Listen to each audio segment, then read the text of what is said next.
বিয়ে শাদী হচ্ছে না, এই জন্য কবরে গিয়ে মানত করার কোনো দরকার নেই, সময় মতো হবে ইনশাল্লাহ। যখন রিজিক তাকদিরে লেখা আছে সময় মতো ইনশাল্লাহ হবেই, তাকদিরের বাইরে কিছু হবে হবে না।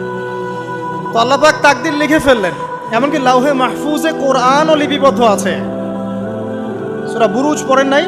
বাল হুয়া কুরআনুম মাজিদ ফি লাউহিম মাহফুজ, লাউহে মাহফুজ থেকে কোরআন মাজিদ নাজিল করা হয়েছে প্রথম আসমানে। এরপর প্রথম আসমান থেকে আস্তে আস্তে ধাপে ধাপে বিভিন্ন ঘটনার পালাক্রমে রাসূলুল্লাহ সাল্লাল্লাহু আলাইহি ওয়াসাল্লামের কলবের মধ্যে জিবরাইল আলাইহিস সালামের মারফতে ওহী করা হয়েছে। এই হলো কোরআন, যেটা নাজিল হতে সময় লেগেছে 23 বছর। তো লাউহে মাহফুজ আল্লাহ রাব্বুল আলামিন সব লিখে ফেললেন। এভাবে 6 দিন, আল্লাহ পাকের হিসেবে 6 দিন কত লম্বা আল্লাহ ভালো জানেন। 6 দিনে আল্লাহ রাব্বুল আলামিন এরপর সৃষ্টি করলেন পুরো মহাবিশ্ব।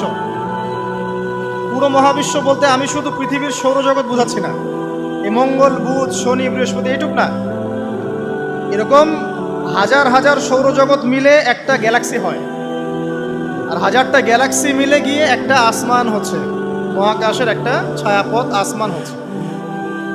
তো এরকম 7টা আসমান, 7টা মহাবিশ্ব আল্লাহ পাক সৃষ্টি করলেন মাত্র 6 দিনে। কয় দিনে?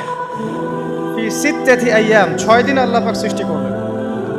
এরপর আল্লাহ রাব্বুল আলামিন প্রত্যেক মহাকাশে তার যার যার কাজ সেটা দিলেন। যেখানে যেখানে মাখলুক সৃষ্টি করা আল্লাহ পাক করলেন। আল্লাহ রাব্বুল আলামিন মালায়েকা সৃষ্টি করলেন নূর দিয়ে। কি দিয়ে?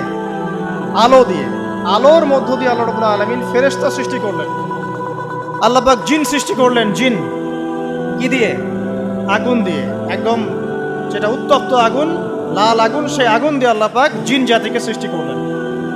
সৃষ্টি করার পর আল্লাহ রাব্বুল আলামিন জিন জাতিকে পৃথিবীতে পাঠিয়েছেন। কোথায়?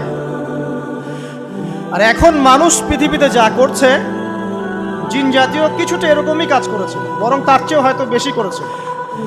পৃথিবীতে সে ফিতনার ফাসাদ সৃষ্টি করেছিল। এক পর্যায়ে আল্লাহ রাব্বুল আলামিন জিন জাতিকে ধ্বংস করে দিলেন। কিছু কিছু জিনকে আল্লাহ পাক অবশিষ্ট রাখলেন, যেগুলো পাহাড়ে, পর্বতে, বিভিন্ন জায়গায়, সমুদ্রে আশ্রয় নিল।